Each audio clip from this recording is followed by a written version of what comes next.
तो क्या हाल है आप सभी का साथियों। तो आज हम लोग लेके आ गए हैं फिजिक्स का दूसरा चैप्टर जो है मानव नेत्र, उसका पूरा ऑब्जेक्टिव क्वेश्चन जितना भी सेकंड चैप्टर में ऑब्जेक्टिव है सभी लेके आ गए हैं। तो आप लोग क्लास में पहले जुड़ जाइए, ठीक है। जुड़ने के बाद एक काम कीजिएगा, वीडियो को लाइक कर देना और चैनल पर नए होगा तो आप लोग चैनल को भी सब्सक्राइब कर देना। और एक काम आप कभी नहीं भूलना, वीडियो को शेयर करना ताकि आपके फ्रेंड भी आकर ग्रुप में वीडियो में जुड़ सके, ठीक है। तो चलिए हम लोग क्लास को शुरू करते हैं। देखिए आप सभी को क्वेश्चन दिख रहा होगा, जो नेत्र निकट स्थित वस्तु को साफ नहीं देख सकता है उसे क्या कौन सा नेत्र कहेंगे, कौन सा दोष कहेंगे। मतलब सिंपल सी है कि निकट में मान लो एक वस्तु है, यहाँ मान लो कोई हमारा बॉल है ये, ठीक है, और आप यहाँ पे खड़े हुए हो, ठीक है, ये आप यहाँ पे खड़े हो, ठीक है, ये आप खड़े हो, तो आपको ये वस्तु जो है नहीं दिखेगा, लेकिन किस चीज़ के कारण, किस दोष के कारण नहीं दिखेगा वही बताना है। तो देखिए ऑप्शन ए में आपको दिया गया है दूरदृष्टि दोष, बी में दिया है निकट दृष्टि दोष, सी में दिया है जरा दृष्टि दोष और डी में दिया है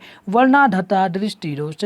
तो आप सभी जल्दी से कमेंट कीजिए क्या आंसर होगा। तो चलिए आप सब कमेंट कर देना, हम बता दे रहे हैं इसका जो राइट आंसर होगा वह निकट दृष्टि दोष होगा। आपको याद रखना है निकट दृष्टि दोष के कारण ही हम निकट स्थित वस्तु को स्पष्ट यानी साफ नहीं देख पाएंगे, ठीक है। तो ये आपको याद रखना है, काफ़ी महत्वपूर्ण सवाल होता है, यह सवाल काफ़ी बार पूछा जा चुका है और पूछेगा भी, ठीक है। तो आप लोग इसको ध्यान रखिएगा। चलिए 2 नंबर सवाल देखते हैं।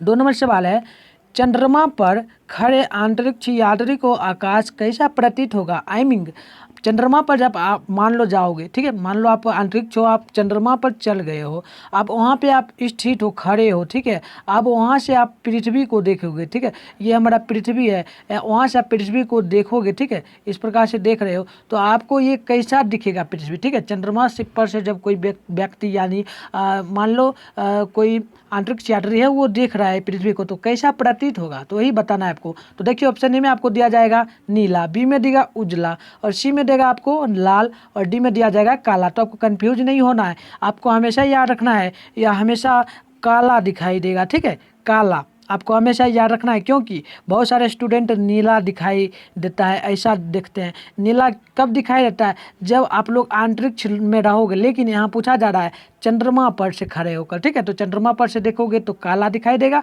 वहीं आपसे पूछे अंतरिक्ष यात्री को पृथ्वी कैसा दिखता है जब वह वायुमंडल में रहता है, तब आपको मारना है नीला में, ठीक है। तो ये सवाल आपको इस प्रकार से बनाना है, कोई भी गलत नहीं करना है, ठीक है। चलिए 3 नंबर सवाल को देखते हैं। 3 नंबर सवाल क्या है, निकट दृष्टि दोष का निवारण किस लेंस द्वारा होता है। निकट दृष्टि दोष मैंने बताया आपको, साफ निकट स्थित वस्तु को हम नहीं देख पाते हैं, उसी को क्या कहते हैं, निकट दृष्टि दोष। उसके बाद कहा जा रहा है क्वेश्चन में निकट दृष्टि दोष का निवारण किस लेंस द्वारा किया जाएगा, किस लेंस द्वारा करेंगे। तो आप लोग जल्दी से कमेंट करो, हम ऑप्शन देते हैं। ऑप्शन ए में दिया गया है उत्तल लेंस, बी में दिया है अवतल, सी में दिया है बायफोकल और डी में दिया है सिलिडिकल, ठीक है, सिलिडिकल। तो बताइए आप लोग क्या होगा राइट आंसर, ठीक है, ठीक है। तो चलिए बहुत अच्छे, आप लोग बताएं बायफोकल लेंस होगा, ठीक है, बायफोकल लेंस, आई मीन सी हमारा जो है वो बिल्कुल करेक्ट आंसर हो जाएगा। चलिए अगला सवाल को हम लोग देख लेते हैं। 4था नंबर सवाल को, सवाल है स्पेक्ट्रम में किस रंग की किरण जो है उसका झुकाव अधिकतम होगा। स्पेक्ट्रम का मतलब होता है प्रिज्म, ठीक है, प्रिज्म जो है ये हमारा प्रिज्म होता है, इस प्रकार का आप लोगों को मैं पिछले वीडियो में भी बताया था। तो इसमें देखिए 7 रंग होता है, ठीक है, लाल, हरा, पीला, नीला, काला, उजला, ठीक है, 7 रंग होता है। तो इस प्रकार से सभी रंग इधर से आएगा, इधर से अंदर आता है, यहाँ से थोड़ा झुक जाता है, ठीक है, इधर से आया, यहाँ से थोड़ा नीचे झुक जाएगा, इधर से आया, इधर से नीचे झुका। आई मीन जो सबसे नीचे वाला रंग है, आई मीन ये मान लो नीचे का है, तो सबसे नीचे वाला जो रंग होता है वह कौन होता है, जिसका अधिक झुकाव हो, ठीक है, किरण जो है अधिक झुका होता है नीचे। तो ये आपको हमेशा याद रखना होगा। क्या याद रखिएगा, जल्दी से ऑप्शन देखिए, आपको चूज करना है, जल्दी से इनमें से बताइए क्या होगा, ए, बी, सी या डी, कौन सा करेक्ट आंसर होगा। तो आपको हमेशा याद रखना है बैंगनी का सबसे अधिक झुकाव होता है, और पूछे यही में आपको सबसे कम झुकाव किसका होता है, सबसे ऊपर कौन रहता है, तो आपको लाल हमेशा याद रखना है, ठीक है। चलिए आई मीन आप सभी को समझ में आ रहा है, समझ में आ रहा है तो आप लोग कमेंट करते चलिए, ठीक है, और वीडियो को भी आप लोग शेयर कीजिए। चलिए अगला सवाल को देखते हैं। अगला सवाल है प्रकाश के किस रंग का तरंग दैर्घ्य सबसे अधिक होता है। देखो आ गया ना सवाल, सेम सवाल आ गया, मैंने आपको करवा दिया। जल्दी से कमेंट कीजिए इसका हम क्या आंसर बताएं, ठीक है, जल्दी से कमेंट करो। तो लाल, ठीक है, लाल, बहुत अच्छे आप लोग बता दिए, ठीक है, याद रखना है, काफ़ी महत्वपूर्ण सवाल होता है, यह सब सवाल पूछता है हर एक साल, ठीक है, तो आपको याद रखना है। देखिए अगला सवाल है मानव नेत्र जिस भाग पर किसी वस्तु का प्रतिबिंब बनाता है वह क्या कहता है। मान लो आपका ये आँख है, हम बना दे रहे हैं आँख, ये आपका आँख है, ठीक है। अब इसमें जो नेत्र में बनाएगा मानव का नेत्र, आई मीन आपका आँख जो है उसमें जो प्रतिबिंब बनता है आपकी आंख में वह किस पर बनता है? तो देखिए ऑप्शन में आपको दिया जाएगा कार्निया में, बी में दिया जाएगा परिटारिका में, सी में देगा पुटरी में और डी में देगा दृष्टि पटल में। तो आपको जो चूज करना है आंसर जल्दी से चूज कीजिए, 6 का, ठीक है। 6 का ए बी सी डी या डी होगा, क्या होगा जल्दी से बताइए। तो आपको याद रखना है दृष्टि पटल में बनता है। दृष्टि पटल हमारा ये होता है छोटा सा भाग, ठीक है। ये बीच वाला जो भाग व्हाइट व्हाइट होता है उसे हम लोग क्या कहते हैं? दृष्टि पटल। तो आपको याद रखना है दृष्टि पटल, आई मीन डी हमारा करेक्ट आंसर हो जाएगा। चलिए अगला सवाल को देखते हैं। 60 नंबर सवाल है किसी वस्तु का प्रतिबिंब आँख के जिस भाग पर पड़ता है वह क्या होता है? देखिए बहुत सिंपल सा सवाल है। मान लो आपका जो आँख है, ठीक है, कोई वस्तु है, कोई वस्तु का प्रतिबिंब आपकी आँख में बन रहा है। आपका आँख ये हो गया, ठीक है, ये आपका आँख हो गया। आपका आँख में जो प्रतिबिंब बनेगा वह किस भाग पर बनेगा वही पूछा जा रहा है। सिंपल सी बात है, ये आपका होगा रेटिना पर। रेटिना पर बनता है, रेटिना पे बीच व्हाइट का भाग जो होता है रेटिना भी कहलाता है। और अभी मैंने आपको क्या बताया था, एक और दिया ऑप्शन दृष्टि पटल। रेटिना को दृष्टि पटल भी कहा जाता है, तो आपको याद रखना है। देखिए यहाँ पर दृष्टि पटल नहीं दिया है, दृष्टि पटल अगर देता तो वही आपको चूज करना था, अगर रेटिना दे दे तो रेटिना चूज करना है, सेम होता है, ठीक है। बी नंबर करेक्ट आंसर हो जाएगा। चलिए अगला सवाल को देखते हैं। अगला है 8 नंबर सवाल है मानव नेत्र में किस प्रकार का लेंस पाया जाता है? आई मीन आपकी आंख में जो है वह किस प्रकार का लेंस पाया जाएगा? तो आपको ऑप्शन में दिया गया है उत्तल, बी में दिया है अवतल, सी में दिया है वलयाकार और डी में दिया गया है बाइफोकल। जल्दी से आप लोग कमेंट कीजिए 8 का, ठीक है। तो आपको हमेशा याद रखना है 8 का उत्तल लेंस होता है। हमारी जो आंख है वह किस लेंस के जैसा प्रयोग करता है, यानी कि किस लेंस के जैसा दिखता है और किस लेंस का वह रूबरू काम करता है। तो आपको याद रखना है उत्तल लेंस का होता है, ठीक है। आपका जो आंख है, आई मीन मेरा भी जो है वह उत्तल लेंस का होता है बना हुआ। चलिए अगला सवाल है स्पेक्ट्रम। स्पेक्ट्रम का अर्थ आपको हमेशा याद रखना है प्रिज्म होता है, ठीक है। इसमें आप पूछा जा रहा है स्पेक्ट्रम प्राप्त करने के लिए किसका उपयोग होता है? स्पेक्ट्रम प्राप्त करने के लिए किसका उपयोग होता है? तो देखिए ये जो स्पेक्ट्रम आई मीन हमारा प्रिज्म जो है यह कांच का बना होता है, कांच की सिल्ली का, ठीक है। क्या होता है? कांच की सिल्ली का। लेकिन कांच की सिल्ली का बना होता है, ये आपको चूज नहीं करना है। बहुत सारे बच्चे क्या करेंगे, कांच ये स्पेक्ट्रम जो है यानी कि प्रिज्म जो है कांच का बना होता है, तो ऑप्शन पहला दे देता है बोर्ड में, ठीक है। बोर्ड में देगा और कांच की सिल्ली, तो बच्चा क्या करेगा, डायरेक्ट मार देगा हम ए में, ठीक है। लेकिन वहाँ आपको गलत नहीं करना, आपको याद रखना है यहाँ पूछा क्या जा रहा है, वो क्वेश्चन समझिएगा। क्वेश्चन पूछा जा रहा है स्पेक्ट्रम प्राप्त करने के लिए किसका उपयोग होता है, ये नहीं कि पूछा जा रहा है कि कौन सा दर्पण आई मीन शीशा है कि किस पर बनता है, वो नहीं पूछा जा रहा है। यहाँ पर पूछा जा रहा है किस पर प्राप्त होता है, ठीक है। तो प्रिज्म पर प्राप्त होता है, यानी स्पेक्ट्रम का नाम ही आपको याद रखना है प्रिज्म, तो प्रिज्म ही आपका ऑप्शन करेक्ट आंसर हो जाएगा, ठीक है। बहुत सारे बच्चे इस बार भी इसी प्रकार का गलती किए थे जिससे उनका नंबर थोड़ा कम आ गया, ठीक है। तो आप लोगों को नेक्स्ट एग्जाम में गलती नहीं करना है। चलिए अगला सवाल देखते हैं। 10 नंबर है दृश्य प्रकाश में किस वर्ण का तरंगदैर्घ्य अधिकतम होता है? दृश्य प्रकाश जो होता है, दृश्य प्रकाश उसमें किस रंग का तरंगदैर्घ्य जो सबसे अधिक होता है, अधिकतम होता है? एकदम सिंपल है, ये हमारा है प्रिज्म, ठीक है। प्रिज्म में सबसे अधिकतम तरंगदैर्घ्य मैंने आपको क्या बताया था, जल्दी से आप लोग कमेंट कीजिए। तो मैंने बताया था सबसे अधिकतम जो होता है लाल का होता है और सबसे कम जो होता है बैंगनी का होता है। तो आपको हमेशा याद रखना है, ठीक है। सवाल देखिए एक ही है लेकिन थोड़ा थोड़ा चेंज करके दे देता है, ठीक है। तो आपको याद रखना है। चलिए अगला सवाल को हम लोग देख लेते हैं। अगला हमारा 11 नंबर होगा, ठीक है। ध्यान से देखना। सामान्य नेत्र के लिए सुस्पष्ट दर्शन की न्यूनतम दूरी क्या होगी? सुस्पष्ट, देखिए सुस्पष्ट दर्शन पूछे, दर्शन आपको याद रखना है। देखिए सुस्पष्ट ना भी दे तो आपको दर्शन से याद रखना है। दर्शन का मतलब होता है डी, ठीक है, कैपिटल डी होता है और कैपिटल डी का मान आपको हमेशा याद रखना है। किसी भी नेत्र में हो या लेंस में हो या दर्पण में हो वहाँ पे 25 होता है। मैंने पिछले कक्षा में भी आप लोगों को पढ़ाया था, ठीक है। डी का मान मैंने लोगों को पढ़ाया था, यदि आप लोग क्लास किए होंगे तो आपको याद होगा 25 होता है, 25 सेंटीमीटर में होता है, ठीक है। 25 सेंटीमीटर आपको हमेशा याद रखना है, सी नंबर, ठीक है, 11 का। चलिए अगला सवाल को हम लोग देख लेते हैं। आप लोग बस कमेंट करते चलिए, ठीक है। आप लोग कमेंट करते चलिए और वीडियो को लाइक कर दें और वीडियो को शेयर करें, ठीक है। ज़्यादा से ज़्यादा शेयर करें ताकि और भी बच्चे जुड़े। आप लोग जुड़िएगा तो मैं आप लोगों के लिए पूरा कोर्स जो है कंप्लीट करवा दूंगा। देखिए हमारा दूसरा चैप्टर चला है, मैंने पिछले चैप्टर यानी फर्स्ट चैप्टर में प्रकाश का अपवर्तन एवं परावर्तन का जो सब्जेक्टिव क्वेश्चन था और ऑब्जेक्टिव दोनों करवा दिया। अब इसमें हम ऑब्जेक्टिव करवा रहे हैं और सब्जेक्टिव क्वेश्चन भी जो बचा हुआ होगा हम करवा देंगे इसका। लेकिन आप लोगों को जुड़ना होगा और वीडियो को लाइक करना होगा, चैनल को सब्सक्राइब करना होगा, ठीक है। तो चलिए आप लोग कर लीजिएगा, मुझे पता है और मैं भी भी आप लोगों के लिए थोड़ा मेहनत करूँगा, जिससे आपका आने वाले 2023 के एग्जाम में आपका रिजल्ट जो है वो अच्छा है, ठीक है। तो आप लोग मेहनत कीजिएगा, हम भी मेहनत करेंगे थोड़ा सा, ठीक है। तो देखिए अगला सवाल है, मानव नेत्र जिस भाग पर किसी वस्तु का प्रतिबिंब बनाते हैं वह क्या कहलाते हैं। देखिए सवाल आ गया, ये सवाल मैंने भी कराया था, तो आपको हमेशा याद रखना है दृष्टि पटल। देखिए यहाँ पुतली भी दिया है, तो पुतली आपको नहीं मानना है, यहाँ पूछा जा रहा है कि प्रतिबिंब कहाँ बनता है, उसमें कुछ और पूछा गया था, ठीक है। तो उसमें कुछ अलग था, इसमें कुछ अलग है, तो आपको दृष्टि पटल याद रखना है, ठीक है। चलिए अगला सवाल को हम लोग देख लेते हैं। अगला है 13 नंबर सवाल है, मानव नेत्र अभिनेत्र लेंस की फोकस दूरी, ठीक है। मानव नेत्र अभिनेत्र लेंस की फोकस दूरी समायोजित कर विभिन्न दूरियों पर रखी वस्तुओं को फोकसित कर सकता है। ऐसा हो पाने का कारण क्या है। देखिए सिंपल सी बात है, परिभाषा आपको याद रखना है, ये एक परिभाषा है, ठीक है। और परिभाषा किसका है तो वो मैं आपको बता देता हूँ। ये परिभाषा जो है समंजन का है, समंजन आपको याद रखना है। देखिए परिभाषा 2 नंबर में यह सवाल पूछा जाता है, 2 नंबर में समंजन किसे कहते हैं, तो आपको याद रखना है समंजन किसे कहेंगे। मानव नेत्र अभिनेत्र लेंस की फोकस दूरी समायोजित कर विभिन्न दूरियों पर रखी वस्तुओं को फोकसित कर सकता है, उसे हम लोग समंजन कहते हैं। और यही ऑब्जेक्टिव दे दिया आपको, यदि इसका परिभाषा याद रहेगा तो आपको पता चल जाएगा कि यह परिभाषा जो है वह समंजन की है, तो आपको बी में आंसर मार देना, ठीक है, समंजन। चलिए अगला सवाल को हम लोग देख लेते हैं 14 नंबर को, ठीक है। देखिए सवाल जो है, अभिनेत्र लेंस की फोकस दूरी में परिवर्तन किया जाता है। अभिनेत्र लेंस की फोकस दूरी जो है उसमें परिवर्तन किया जाता है, लेकिन किसके द्वारा किया जाता है वो बताना है। तो आपको देखिए ऑप्शन में दिया है परितारिका द्वारा, बी में है पुतली द्वारा, सी में है दृष्टि पटल द्वारा, और डी में है पक्षमाभि पेशियों द्वारा, ठीक है, पक्षमाभि पेशियों द्वारा। तो देखिए इसका आंसर जो हमारा होगा वो हमारा पक्षमाभि पेशियों द्वारा होगा, तो आपको हमेशा याद रखना है, ठीक है। डी नंबर हमारा करेक्ट आंसर हो जाएगा। चलिए अगला सवाल को देखते हैं।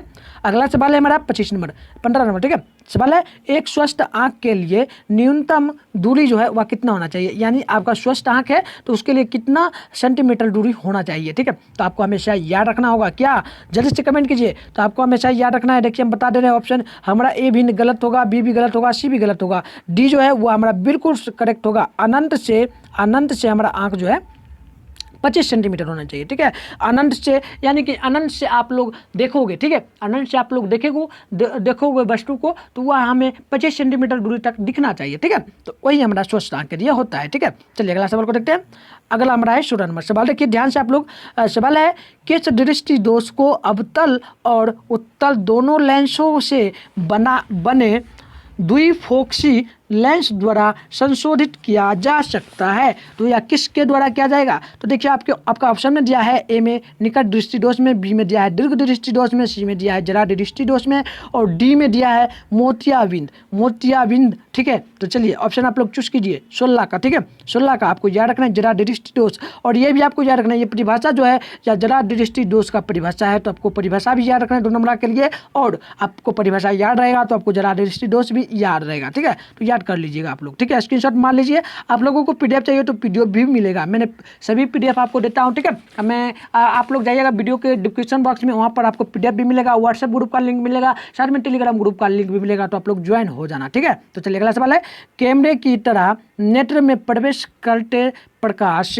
के परिणाम को नियंत्रित करता है। आई मीन कैमरे के जैसे मान लो कैमरा में कोई पिक्चर बनता है, ठीक है, फोटो आ जाता है क्लिक करने में, वैसे ही हमारी आंख में कोई वस्तु जब प्रकाश जो है प्रवेश करती है तो वह नियंत्रण उसे कौन करेगा कि आंख में कोई दिक्कत ना हो, कोई खराबी ना हो। तो आपको इसके लिए हमेशा याद रखना होगा 17 का, ठीक है।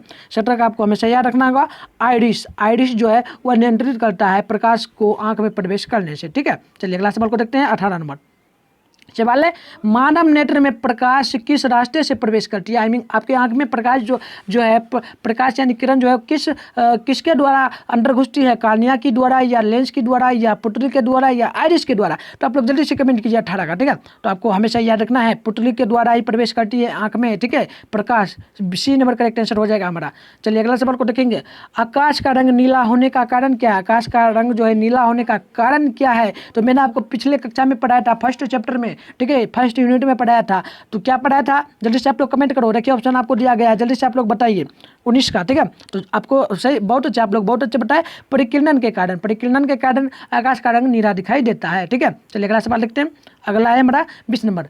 नेत्र में प्रवेश करने वाली प्रकाश किरणें का अधिकतम अपवर्तन होता है। मतलब कहा जा रहा है प्रकाश तो हमारी आंखों में प्रवेश करती है, लेकिन उसका अधिकतम अपवर्तन कितना होना चाहिए, तो आपको याद रखना है वह किस में होना चाहिए, कितना नहीं पता, किस में होना चाहिए। तो किस में होगा 20 का, तो आपको याद रखना है कार्निया के बाहरी पृष्ठ पर होना चाहिए अधिकतम अपवर्तन, ठीक है। चलिए अगला सवाल को हम लोग देख लेते हैं। अगला हमारा 21 नंबर होगा। सवाल है श्वेत प्रकाश जब प्रिज्म से गुजरता है तो सर्वाधिक विचलन होता है किसमें। देखिए श्वेत प्रकाश जो है वह प्रिज्म से होकर गुजरेगा, इस प्रकार से हमारा प्रिज्म है, ठीक है, प्रिज्म है। अब यह श्वेत प्रकाश मान लो आया, ठीक है, तो वह किससे होकर गुजरेगा, ठीक है। हमको पूछा जा रहा है कि किसमें सर्वाधिक जो है वह विचलन होता है, किसमें विचलन सर्वाधिक हो जाता है, श्वेत प्रकाश, श्वेत रंग, ठीक है। तो आपको याद रखना है हमेशा किसका, ठीक है, वह बैंगनी से विचलित हो जाती है। बैंगनी सबसे नीचा में होता है और श्वेत प्रकाश जब आती है तो बैंगनी, देखिए पहले ये होता है हमारा श्वेत प्रकाश, उसके बाद आता है बैंगनी ये हमारा है और ये इधर आ गया। लेकिन ये श्वेत प्रकाश जब आएगा ना तो इससे भी थोड़ा विचलित होकर थोड़ा नीचे आ जाए, ऊपर हो जाता है, ठीक है। तो यही हमको पूछा जाए, तो आपको याद रखना है श्वेत प्रकाश जब प्रिज्म से गुजरता है तो सर्वाधिक विचलन होता है किसके कारण, तो बैंगनी के कारण होगा। चलिए अगला सवाल को देखते हैं। अगला सवाल हमारा है 22 नंबर, ठीक है, ध्यान से देखना। जब श्वेत प्रकाश कांच के प्रिज्म से गुजरता है तो प्रिज्म के आधार की ओर अधिकतम झुकी प्रकाश किरण का रंग क्या होता है। मतलब सबसे ज़्यादा जो झुका होता है वही हमसे पूछा जा रहा है, तो बैंगनी झुका रहता है यार, ये आपको याद रखना। देखिए क्वेश्चन है कि लेकिन थोड़ा अलग करके देता है, ठीक है, आप लोग याद रखना। चलिए अगला सवाल है चंद्रमा से देखने पर आकाश कैसा दिखाई देता है। अभी मैंने आपको बताया था चंद्रमा पर से आप जब आकाश को देखिएगा तो आपको हमेशा वह काला दिखाई देगा। सी हमारा बिल्कुल करेक्ट आंसर हो जाएगा, ठीक है। चलिए अगला सवाल को देखते हैं। अगला 24 नंबर होगा, ध्यान से आप लोग देखना।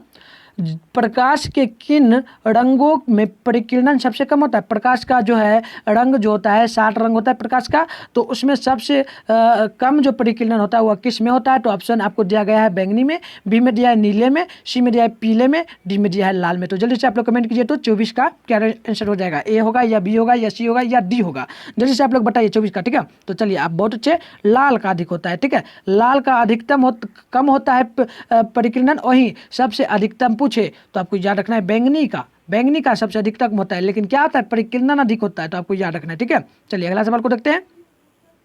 अगला सवाल है 25 नंबर। देखिए 25 नंबर सवाल है जब सूर्य का प्रकाश वायुमंडल से गुजरता है, जब सूर्य का प्रकाश जो है वह वायुमंडल से गुजरेगा तो वायुमंडल के सूक्ष्म कण किस रंग के प्रकाश को अधिक प्रबलता से परिकिरणन करता है। मतलब है सिंपल बात है, देखो प्रकाश ये हमारा वायुमंडल है, वायुमंडल में बहुत सारे कण होते हैं, ठीक है, बहुत सारे धूल कण होते हैं। अब यहाँ से हमारा देख लो थोड़ा दे रहे हैं, ठीक है, लंग चेंज कर रहे हैं कल, ठीक है। देखिए हमारा ये आ रहा है सूर्य प्रकाश का किरण आया, यहाँ आया वायुमंडल में, अब क्या हुआ वायुमंडल से गुजर रहा है, ठीक है, गुजर रहा है, तो उसके बाद वायुमंडल के सूक्ष्म कण किस रंग के प्रकाश को, वायुमंडल से 60 रंग गुजरेगा, 60 रंग होता है प्रकाश का, तो वह वायुमंडल से गुजर रहा है। और ये देखिए हमारा जो है ना छोटा छोटा बहुत सारा यहाँ पर वायुमंडल में कण होता है, ठीक है, छोटा सारा पिंड होता है, बहुत सारा पिंड होता है। तो ये हमारा प्रकाश जब गुजरेगा तो यहाँ पर क्या होगा, यहाँ पर जो ये कण जो आपको दिख रहा है ना, ये कण छोटा छोटा, ये कण जो सब आपको दिख रहा है, यह कण सबसे अधिक किस रंग को अपनी ओर आकर्षित करती है, अपनी अंदर खींच लेती है,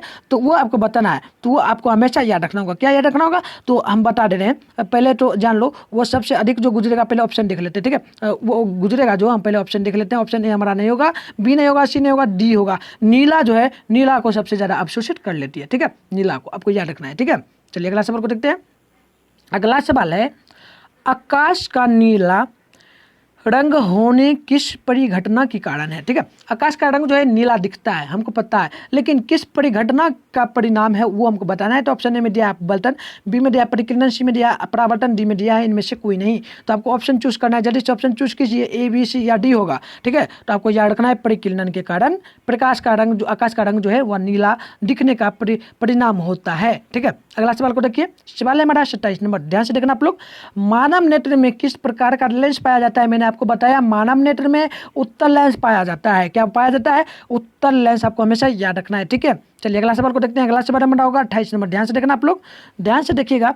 मानव नेत्र द्वारा किसी वस्तु का कैसा प्रतिबिंब बनेगा, यानी हमारी आंख में जो प्रतिबिंब बनता है वह किस प्रकार बनेगा। तो देखिए ऑप्शन में आपको दिया गया है पहला में काल्पनिक चूंकि सीधा और छोटा, बी में दिया है वास्तविक चूंकि उल्टा तथा बड़ा, डी में हमको सी में दिया है हमको वास्तविक चूंकि उल्टा तथा छोटा, और डी में दिया है काल्पनिक चूंकि उल्टा तथा बड़ा। तो आपको ऑप्शन बताना है कैसा बनेगा हमारी आंख में। तो देखिए आपको याद होगा मैंने बताया था उत्तल लेंस में जो है ना वह प्रतिबिंब किस प्रकार का बनता है, ठीक है। उत्तल लेंस में मैंने आप लोगों को बताया था प्रतिबिंब जो है वास्तविक बनता है, उल्टा बनता है तथा छोटा बनता है। सेम वही है, उत्तल लेंस की तरह ही काम करता है हमारी आंख। तो देखिए ऑप्शन ए ये हमारा सी जो दिया गया ये बिल्कुल करेक्ट आंसर होगा, ठीक है। ऑप्शन सी हमारा हो जाएगा वास्तविक चूंकि उल्टा तथा छोटा, ठीक है। तो आपको याद रखना है। चलिए अगला सवाल को देखते हैं। 29 नंबर सवाल है नेत्र लेंस की फोकस दूरी कम हो जाने पर कौन सा दृष्टि दोष उत्पन्न होता है। आई मीन हमारी आंख में जो फोकस दूरी है, हम देखने की क्षमता जो है कम हो जाएगी, तो हम किस दृष्टि दोष का उपयोग करेंगे, किस दृष्टि दोष का। तो देखिए ऑप्शन ए में दिया आपको दूर दृष्टि दोष, बी में दिया है निकट दृष्टि दोष, सी में दिया है जरा दृष्टि दोष, और डी में दिया है इनमें से कोई नहीं। तो आपको आंसर जो चूज करना है हमेशा वो निकट दृष्टि दोष ही हम लोग करेंगे, ठीक है। फोकस दूरी कम हो जाए, हमारी आंख की समंजन क्षमता कम हो जाए, तो आपको याद रखना है निकट दृष्टि दोष द्वारा निवारण हमारी आंख की हो सकती है, यानी निकट दृष्टि दोष का हमें चश्मा पहनना चाहिए, ठीक है। चलिए अगला सवाल को देखते हैं। अगला सवाल है हमारा एक प्रिज्म कितने सतहों से घिरा होता है। एक प्रिज्म जो है वो कितने सतहों से घिरा होता है, तो मैं आपको डायरेक्ट समझा देता हूँ। ये हमारा प्रिज्म है और ये 60 रंग, इधर से 60 प्रकाश की किरण गुजरता है, 60 प्रकाश की किरण गुजरता है। इस प्रकार से देख लो आप लोग 60 गुजर रहा है, तो 60 हमारा होगा प्रिज्म, ठीक है। 60 होगा, तो आपको याद रखना है 60, ठीक है। 60 30 का हमारा क्या होगा 60 हो जाएगा। चलिए ऑप्शन देख ले, तो ऑप्शन में दिया है या नहीं, 5 दिया है, ठीक है। चलिए 5 दिया है तो वो भी समझा देते हैं। ऐसे तो अधिकतम 5 होता है, लेकिन क्वेश्चन पूछा गया है कितना, रुक जाओ क्वेश्चन क्या है एक बार और देख लेते हैं। क्वेश्चन है हमारा एक प्रिज्म कितने सतहों से घिरा होता है। सिंपल सी बात है, प्रिज्म हम थोड़ा ध्यान नहीं दे पाए, हम सोचे कितनी प्रकाश की किरणें गुजरती है, ठीक है। तो देखिए प्रिज्म जो है कितने सतहों से घिरा होता है, तो पहला तो एक सतह हो गया, ये हमारा 2 सतह हो गया, ये हमारा तीसरा सतह हो गया, ठीक है, सतह हो गया। उसके बाद ये हमारा तीसरा हो गया, 3 सतह हो गया। उसके बाद इसके अंदर में भी 2 सतह होता है, ठीक है, 2 सतह अंदर में भी होता है। एक इस प्रकार से बना हुआ होता है, एक इस प्रकार से बना हुआ होता है, ठीक है, इस प्रकार से। ये लेकिन दिखता नहीं है, ठीक है, ये काल्पनिक द्वारा यानी कि दर्शाने के लिए दिया जाता है। तो आपको याद रखना है 5 प्रकार का, ठीक है। चलिए अगला सवाल को देखते हैं। अगला है 31 नंबर पुतली के साइज को कौन नियंत्रित करता है, यानी हमारी आंख जो है उसकी साइज को कौन नियंत्रित करके रखता है। तो देखिए ऑप्शन ए में दिया है पक्षामभि, बी में दिया है परितारिका, सी में दिया है नेत्र लेंस, और डी में दिया है रेटिना। तो ऑप्शन क्या चूज करना है आप लोगों को, ऑप्शन चूज करना है हमेशा रेटिना जो है वह हमारी पुतली को हमेशा छोटा साइज में नियंत्रित करती रहती है, ठीक है। चलिए अगला सवाल को देखते हैं। 32 नंबर श्वेत प्रकाश कितने रंगों के मेल से बना होता है। श्वेत रंग जो है वह कितने रंगों के मेल से बना होता है, तो आपको यह हमेशा याद रखना है। श्वेत रंग 7 रंगों के मेल से बना होता है। श्वेत रंग यानी कि प्रकाश की किरणें कितनी प्रकार की होती हैं, तो वो 7 प्रकार की होती है। आप लोग देखे होंगे शायद कभी कभी आप लोग देखे होंगे बारिश का टाइम जब होता है, तो आप लोग देखे होंगे जब बारिश बहुत बादल गरज रहा होगा, तो वहाँ पर क्या होता है इस प्रकार से रंग बन जाता है, ठीक है। अलग अलग प्रकार का आप लोग देखोगे इस प्रकार से रंग बन जाता है, इधर से इधर, और देखिए इसी प्रकार से बहुत सारा रंग बन जाता है, इधर से इधर हो जाता है, इधर से इधर हो जाता है, बहुत सारा रंग आपको इसमें दिखने को मिल जाएगा। इस प्रकार से देखिए सभी रंग हम यहाँ पे दे रहे हैं ताकि आपको समझ में दिक्कत ना हो। देखिए ये भी आ गया, ये भी हमारा आ गया, ठीक है। समझ रहे हो या नहीं, जल्दी बताओ। ये भी हमारा आ गया। इस प्रकार से हमारा जो ना जितना भी रंग होता है सभी रंग हमारा आ जाता है, ठीक है। जितना भी रंग होता है हमारा सभी रंग दिखता है, आप लोगों को दिखता होगा बारिश के मौसम में, ठीक है। ऐसे तो नहीं दिखता है, लेकिन बारिश के मौसम में दिखता है। तो यही सिंपल सी बात है कि बारिश के समय में पूछा जाए श्वेत रंग में कितने प्रकार के रंग होते हैं, तो 7 प्रकार के रंग होते हैं। ये आपको हमेशा याद रखना है, और यह बारिश के मौसम में दिखता है, ठीक है। आप समझ गए, कोई दिक्कत नहीं ना, ठीक है। चलिए अगला सवाल को हम लोग देख लेते हैं। अगला सवाल है 33 नंबर, ध्यान से आप लोग देखना। सवाल क्या है वो ध्यान से देखना। सवाल है नेत्र लेंस की फोकस दूरी कम हो जाने से कौन सा दृष्टि दोष होता है। आई मीन हमारे आँख की जो फोकस दूरी है यानी कि क्षमता जो है कम हो जाए, रोशनी कम हो जाए, तो हम कौन सा दृष्टि दोष जो है उसका उपयोग करेंगे, कौन सा करेंगे। तो आपको मैंने बताया था, ये आपको हमेशा याद रखना, निकट दृष्टि दोष का उपयोग करेंगे। एक ही सवाल है लेकिन बार बार आ रहा है, ठीक है। तो यह काफ़ी वीवीआई हो गया, आप लोग याद रखना, ठीक है। चलिए अगला सवाल को हम लोग देख लेते हैं। अगला हमारा क्या होगा, ध्यान से आप लोग देखिएगा। सवाल है 1A यानी कि ए जो है ना, ए को हम लोग क्या है एंगस्ट्रम कहते हैं, ठीक है, ए को एंगस्ट्रम कहते हैं। तो 1 एंगस्ट्रम का मान क्या होगा वो पूछा जा रहा है। 1 एंगस्ट्रम का मान क्या होता है? तो देखिए सबसे पहले मैं बता दूं, आपको 10 लेना है, सबसे पहले 1 लेना है, इधर भी 1 लेना है, जो जो दिया है 1 दिया है 1 दिया है। आपको देखिए सिंपल सी बात बता देता हूँ, ए जो दिया है ना, ए के बदले आप चाहो तो 0 रख सकते हो, ठीक है। 1 ए पूछे तब क्या है एंगस्ट्रम के लिए, एंगस्ट्रम के लिए, ठीक है। और एक की जगह आपको शून्य लगा देना है, हम लगा दिए यहाँ पे, ठीक है, शून्य लग गया। यहाँ भी आपको एक की जगह शून्य लगा देना है, और माइनस बीच में क्या करना है, बीच में कुछ नहीं करना है, डायरेक्ट एक माइनस का चिन्ह दे देना है। और यह मीटर में होता है, ठीक है, तो मीटर आपको लगा देना है। आपको शॉर्ट में ट्रिक रखने का तरीका है, आपको पूछेगा 1 ए पूछे या 1 एंगस्ट्रम पूछे तो इसका मान क्या होगा, तो आपको याद रखना है 10 से +10 से -10 मीटर के बीच। तो ये हमारा बिल्कुल करेक्ट आंसर हो जाएगा, ठीक है, कोई दिक्कत नहीं है। चलिए अगला सवाल को देखते हैं। अगला सवाल है हमारा 35 नंबर, ठीक है। खतरे के निशान के रूप में किस रंग का प्रयोग होता है? खतरे के निशान के रूप में किस रंग का प्रयोग होता है? सबसे पहले तो आप लोग ये मुझे बताओ कि किस रंग का तरंग दैर्ध्य जो है वह सबसे कम होता है, किस रंग का होता है? तो आपको पता होगा लाल का जो है तरंग दैर्ध्य सबसे कम होता है, और लाल जो है वह हमें बहुत दूरी पर भी रहता है तो हमें दिख जाता है। तो आपको याद रखना है खतरे के निशान के रूप में जिस रंग का उपयोग किया जाता है वह लाल रंग का उपयोग किया जाता है। आई मीन आप लोग देखे होंगे, शायद देखे होंगे, कभी कभी ट्रैफिक लगता होगा NH पे या मार्केट में, या फिर आप लोग फाटक से कभी गुजरे होंगे, ट्रेन जो होता है फाटक से, वहाँ पे आप लोग देखे होंगे एक बत्ती जल जाता है, जब ट्रेन रुकने वाला होता है तो लाल बत्ती जल जाता है, तो उसी को हम लोग क्या कहते हैं, तो उसी को खतरे का निशान कहते हैं, ठीक है। तो आपको याद रखना है, हमारा बी जो है वह करेक्ट आंसर हो जाएगा, ठीक है। चलिए अगला सवाल देखते हैं। अगला हमारा है 36 नंबर है, इंद्रधनुष का भीतरी हिस्सा किस रंग का होता है? इंद्रधनुष देखिए मैंने अभी बनाया था, इस प्रकार से होता है, इस प्रकार से मैंने बनाया था ना इंद्रधनुष, लेकिन इसके बीच में जो होता है एक रंग, वह किस रंग का होता है वो पूछा जा रहा है। सबसे बीच में रंग जो होता है, ठीक है, देखिए हम सबसे पहले बना देते हैं इंद्रधनुष हमारा इस प्रकार से बनेगा, एक इस प्रकार से आएगा, अलग अलग कलर कर देते हैं, इस प्रकार से आएगा, इस प्रकार से आएगा, सभी कलर कर देते हैं, ठीक है, समझते चलिए आप लोग। चलिए इस प्रकार से हमारा रंग हो जाएगा, और भी रंग हो जाएगा इस प्रकार से, और भी थोड़ा यहाँ आ जाएगा। देखिए इसी बीच में जो पूछा जा रहा है, इसी बीच में जो है ना सब इंद्रधनुष जो है, इस बीच में कौन सा रंग रहता है, ठीक है, इंद्रधनुष में। तो आपको याद रखना है इस बीच में जो रंग रहेगा ना वो आपको हमेशा याद रखना है बैंगनी रहता है, बैंगनी सबसे बीच में रहता है, ठीक है, तो बैंगनी आपको याद रखना है, ठीक है। बी हमारा बिल्कुल करेक्ट आंसर हो जाएगा। चलिए अगला सवाल को देखते हैं। अगला आज का लास्ट ही सवाल होगा हमारा 37, ठीक है। तो आप लोग वीडियो को जाते जाते लाइक कर देना, और ये भी बताना आप लोगों का 37 में से कितना करेक्ट आंसर आप लोगों को पता था, ठीक है, 37 में से कितना पता था आप लोग कमेंट करना, और आप लोग कहाँ कहाँ से दिखते हो मेरे चैनल पर वो भी आप लोग कमेंट कीजिएगा, ठीक है। और वीडियो को लाइक करना, और चैनल पे नए हो तो चैनल को भी सब्सक्राइब करना, और आप लोग अपने दोस्तों में बताओ, क्लास अभी से शुरू हो चुका है, ठीक है, बैच न्यू बैच से शुरू हो चुका है, आप लोग अपने दोस्तों को बताओ वो भी आकर पढ़े, ठीक है। आप लोग वीडियो को शेयर कर देना अपने दोस्तों में, ठीक है, बताना, और अपने दोस्तों को यहाँ मिथुन स्टडी सेंटर पर पढ़ाई होती है, ठीक है, ठीक है, बता दोगे ना, कमेंट करो तो, ठीक है, बहुत अच्छे बता दोगे आप लोग, मुझे पता है। चलिए सवाल है, प्रकाश का घटक तरंगों में टूटना क्या कहलाता है? आई मीन प्रकाश का घटक जो है वह तरंगों में टूटता है। आई मीन प्रिज्म जो ये ना इस प्रकार से जो होता है हमारा इंद्रधनुष, इसमें टूट जाता है तो वह किसके कारण टूटता है? तो देखिए ऑप्शन ए में दिया परावर्तन, बी में दिया अपवर्तन, सी में दिया परिक्षेपण, डी में दिया है परिकीर्णन। तो आपको हमेशा याद रखना है सी जो हमारा होगा बिल्कुल करेक्ट आंसर होगा। परिक्षेपण के कारण प्रकाश का घटक जो है वह तरंग दैर्ध्य में टूट जाता है, ठीक है, तो आपको याद रखना है सी नंबर करेक्ट आंसर हो जाएगा। चलिए तो हम लोग क्लास को यहीं पे समाप्त करते हैं। आप लोग जाते जाते वीडियो को लाइक कर देना, और चैनल को भी सब्सक्राइब कर लेना, अपने दोस्तों में जरूर बताना। हम लोग नेक्स्ट क्लास में मिलेंगे आप लोगों से, ठीक है। तो चलिए आप लोगों को बाय बाय।